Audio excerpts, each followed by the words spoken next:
Baik, senang sekali saudara saya dapat menemani Anda kembali dalam Serambi Topik. Seperti biasa kita akan membahas mengenai isu hangat dan menarik yang diangkat harian Serambi Indonesia di dalam headline-nya, di dalam lembar pertamanya pastinya. Dan untuk membahas apa saja sebenarnya isu menarik pada hari ini, langsung saja kita berbincangkan bersama dengan Bung Yatmen Dinamika, Redaktur Pelaksana Harian Serambi Indonesia. Kita sapa terlebih dahulu. Selamat pagi, Bung. Selamat pagi, Nana. Bagaimana kabarnya hari ini, Bung? Sudah siap untuk membagikan informasi? Iya, alhamdulillah siap. Baik, apa saja informasi menarik kita pada hari ini? Ya, setidaknya ada 3 atau 4 yang menarik. Pertama, headline-nya adalah menyangkut dengan ditangkapnya seorang pria dari Sawang ya, dari Sawang, Aceh Utara. Anak ini namanya Bahraini, laki-laki, diduga oleh pihak yang menangkapnya dalam hal ini Densus 88. Beliau ini adalah tersangka teroris, dan kemudian dia tidak berdiri sendiri. Bahraini adalah bagian dari jaringan teroris yang terungkap di Majalengka, Jawa Barat. Jadi dari Jawa Barat dapat kabar bahwa dia ini adalah punya keterkaitan dengan kasus yang di sana. Pada saat ditangkap, dia sebetulnya sedang bekerja dengan adiknya membersihkan selokan rumah. Polisi datang, terus kemudian ditangkap, dan anehnya setelah ditangkap itu tidak diproses di Aceh. Bahkan ketika dibawa ke Banda Aceh pun untuk diterbangkan kemudian ke Jakarta, langsung diterbangkan, tidak diproses terlebih dahulu di Kota Banda Aceh. Bahkan di Polda juga tidak ada proses apa-apa gitu. Nah, setelah dia diberangkatkan baru orang tahu bahwa ternyata ada penangkapan seperti ini. Mulai ribut, mulai heboh. Terus wartawan kita menanyain, yang pertama kali ditanya adalah pamannya. Kata pamannya, ya setahu saya ponakan saya itu adalah tabib gitu. Jadi nggak ada profesi ganda sebagai teroris. Pihak keluarga juga membantah bahwa setahu mereka bahwa keluarga yang bersangkutan adalah hanya sebagai keluarga biasa, ayah atau orang tua biasa, dan tidak pernah ada aktivitas yang mencurigakan. Tetapi Densus tetap yakin dia adalah jaringan teroris. Dan satu lagi, pengamat terorisme di Aceh namanya Al-Haidar, dosen di Loksmawe, tepatnya di Unima. Dia menyatakan dia punya data bahwa yang bersangkutan ini adalah anggota ISIS gitu. Jadi ada 3 versi, tetapi apapun dia yang kemudian dimanfaatkan situasi ini oleh seorang pengamat keamanan dan politik Aceh namanya Aryos Nifada, bagi dia itu aneh. Ada orang ditangkap di Aceh, lokus deliktinya di Aceh, tetapi tidak diterangkan apapun oleh pihak keamanan, dalam ini Densus, siapa dia di Aceh, dan kemudian mengapa tiba-tiba harus dibawa ke luar Aceh. Tapi apakah kemudian hal ini wajar dilakukan seperti itu? Apa mungkin karena memang penangkapan ini langsung dari pusat seperti itu, Bung? Mungkin ya, seperti itu. Namanya target pusat ya, target Densus. Densusnya kantor pusatnya kan di Jakarta, jadi mereka begitu tahu ada sasarannya yang berada di luar Jawa, ya mereka langsung datang, dan kebetulan orangnya dapat, langsung dibawa lagi ke sana. Paling tidak untuk tahap pertama dia ini akan menjadi saksi buat teroris yang ditangkap di Majalengka. Mungkin saja kalau memang keterlibatannya juga kuat, paling tidak dia berada dalam jaringan ini, dia juga akan menjadi tersangka juga kelak.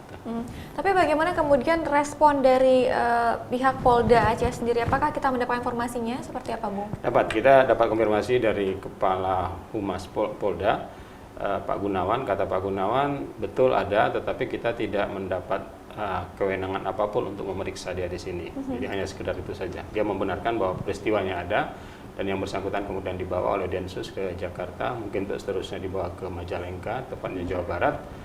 Dia tidak tahu apa yang sebetulnya terjadi gitu secara persis, dan bagaimana kemudian Bahraini ini punya keterlibatan dengan jaringan Majalengka, karena yang punya info tentang ini adalah info intelijen, khususnya di detasemen anti teror. Baik, tentunya informasi ini juga masih akan terus kita ikuti selanjutnya ya, Bung. Jelas, kita pasti akan menggali terus siapa dia sesungguhnya, karena paling tidak begitu dia dibilang teroris, ada pihak yang menyatakan seperti Al-Haidar, dia itu adalah anggota ISIS. Terus kemudian pamannya menyatakan dia hanya tabib, keluarganya membantah keterlibatan dia. Ya pasti dalam 2-3 hari ini kita akan mencari tahu terutama informasi terkait tentang keterlibatan dia. Baik, Bu Yarman, adakah informasi lainnya yang kita anggap penting untuk kita angkat pada hari ini, Bung? Iya, informasi lain terkait dengan bencana, fenomena alam. Kebetulan hari Sabtu itu ada insiden, insidennya kebetulan ada petir menyambar. Sekelompok pekerja sedang duduk-duduk mengopi sore hari. Terjadinya di wilayah Aceh Barat. Tiba-tiba datang petir dan 3 orang di antaranya tersambar, ada yang kakinya, ada yang bagian ya kaki rata-rata, dan mereka sedang duduk jatuh 3-3, dan ketika mau bangkit terasa berat, rupanya kaki mereka udah hangus di sambar petir. Tapi yang juga menarik dari 3-3 ini tidak satupun yang kemudian meninggal atau terluka parah, kecuali terbakar kakinya yang terkena sambaran itu.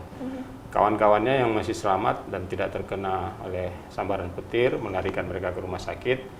Sampai di rumah sakit diputuskan hanya 2 orang yang perlu dirawat inap karena memang kakinya terbakar oleh sambaran petir, sedangkan yang satu lagi dianggap cukup kuat untuk kembali karena hanya mengalami cedera kecil. Akhirnya anak yang satu dikembalikan, terus kemudian dia diwajibkan juga rawat jalan, tapi yang 2 ini betul-betul rawat inap. Adakah informasi yang kita dapatkan mengenai penyebab mengapa kemudian ketiga korban ini bisa tersambar petir, Bung? Ya mungkin karena mereka minum kopi di warung terbuka tanpa dinding.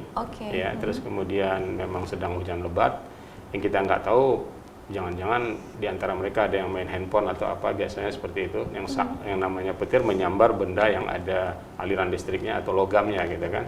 Orang minum kopi ya pegang sendok pun dia pasti logam juga, pegang handphone pun dia logam. Kalau dia punya cincin juga berbahaya kan. Kita belum tahu persis, tapi yang menarik yang terkena itu kakinya. Di kaki itu kita nggak lihat ada pun benda yang bersifat logam di situ. Tapi 3-3-nya tersambar di bagian kaki, 2 yang kemudian terpaksa harus dirawat. Nah, satu lagi dari Aceh Barat juga, ini kasusnya agak panjang nih nanti dampaknya karena orang sebagai tersangka pelakunya melarikan diri. Kasusnya adalah kasus penipuan dengan berkedok investasi. Masih sama juga mungkin seperti yang sudah pernah kita Ya, hampir mirip. Kalau dulu perempuan, tetapi perempuan no fight ya. Kasus no fight itu kan dia bermain di luar institusi apapun. Ini pegawai bukan sekedar pegawai bank, tapi pimpinan untuk sebuah kantor kas, sebuah bank pemerintah yang sudah cukup tua di Indonesia. Terus kemudian dia memperdaya banyak orang, kalangan bisnismen, pengusaha, kontraktor untuk investasi uang ke dia. Menurut dia uang itu dibutuhkan untuk proyek bersama. Dalam rangka misalnya ada lelang agunan di bank itu, jadi kasih modal dulu supaya nanti ketika ada untung itu akan berbagi. Mungkin pada tahap hari pertama, kedua atau minggu pertama mereka tertarik dan ada untungnya, mereka investasi lagi gitu. Lebih dari 1 bulan kemudian baru ketahuan bahwa ternyata itu adalah tipu muslihat belaka. Tapi yang bersangkutan sudah sempat menarik uang, menurut korban dihitung-hitung udah sampai 40 miliar, tetapi pihak bank bersangkutan menyatakan kami sudah menerima orang-orang yang melapor, jumlahnya tidak sampai 40 miliar, tapi sekitar 12 miliar gitu. Kecuali ada yang datang, ada yang menjadi korban tapi belum datang, kita belum tahu angkanya. Jadi kasusnya ini sudah benar ada, dan pihak bank menyatakan kami tidak terlibat sama sekali karena itu hanya perilaku pribadi individu, tapi menjual nama bank tempat dia bekerja. Menarik sekali, memang seperti sebelumnya kita sudah memberitakan mengenai Nova yang memang tidak tersangkut paut dengan institusi manapun. Tapi kali ini membawa-bawa nama salah satu bank daerah seperti itu, bank nasional. Apalagi dia memang pimpinan dari kantor kas di Jalan Nasional melabuh gitu. Jadi orang percaya karena jabatannya adalah pimpinan. Terus kemudian salah satu pekerjaan di bank itu misalnya adalah eksekusi dari kredit macet, misalnya ada agunannya rumah, gedung, tanah segala macam gitu. Di situ mereka bermain, tetapi kemudian hanya dalam 1 bulan lebih terungkap bahwa itu hanya tipu muslihat yang bersangkutan. Ketika dicari dia sudah kemudian melarikan diri. Lebih dari seminggu lalu dia sudah tidak ada lagi di Melabuh, dan barulah kemudian para korban itu datang ke pihak pimpinan yang lebih tinggi di kantor cabangnya. Kantor cabang bilang, loh kok bisa tertipu kalian? Ya karena dibilang ini adalah bagian dari bisnis perbankan. Akhirnya ditelusuri, tidak ada sedikit pun hubungannya dengan perbankan, tapi dia sendiri yang menjual nama bank tempat dia bekerja. Bagi kita kan rugi betul, dia pimpinan sebuah kantor kas kan udah tinggi kan levelnya, ya, tapi mungkin karena dia butuh duit banyak dengan cara-cara yang tidak benar, akhirnya ketiban sial, dia sendiri sekarang menjadi DPO, dicari oleh polisi.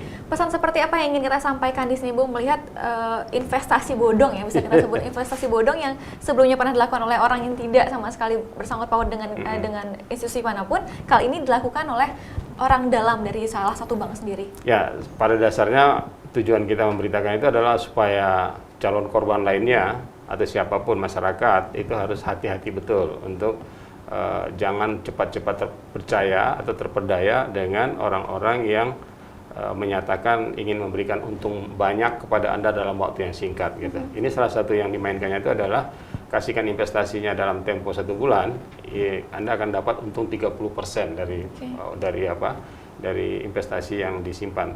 Kalau bank paling-paling hanya 10% atau 12%, ini 30%. Jadi orang tertarik sehingga dia banyak mampu memobilisasi uang masyarakat dan ujung-ujungnya ternyata tipu daya belaka.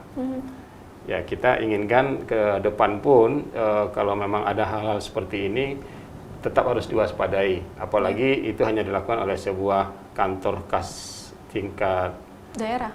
Ya, tingkat daerah, kas satu lorong jalan, satu jalan ya, jalan nasional, ya kan. Seharusnya kalau orang-orang bonafit seperti para pengusaha, bisnismen seperti itu kan bertanya lagi kepada level atasnya, ini betul nggak nih gitu. Jangan terlalu percaya dan ternyata ini benar-benar adalah tipu daya. Tapi kedok memanfaatkan penipuan ini dengan latar belakang bahwa dia adalah bos dari sebuah kantor kas bank, itu sangat kuat sekali untuk gitu. kedok seperti itu, Bung. Dan ini juga harus kita waspada, mengingatkan kembali kepada masyarakat untuk selalu waspada terhadap investasi bodong. Seperti itu. Baik, terima kasih Bung Yerman untuk waktunya hari ini. Saudara, demikian perbincangan kita dalam Serambi Topik. Kembali ke studio.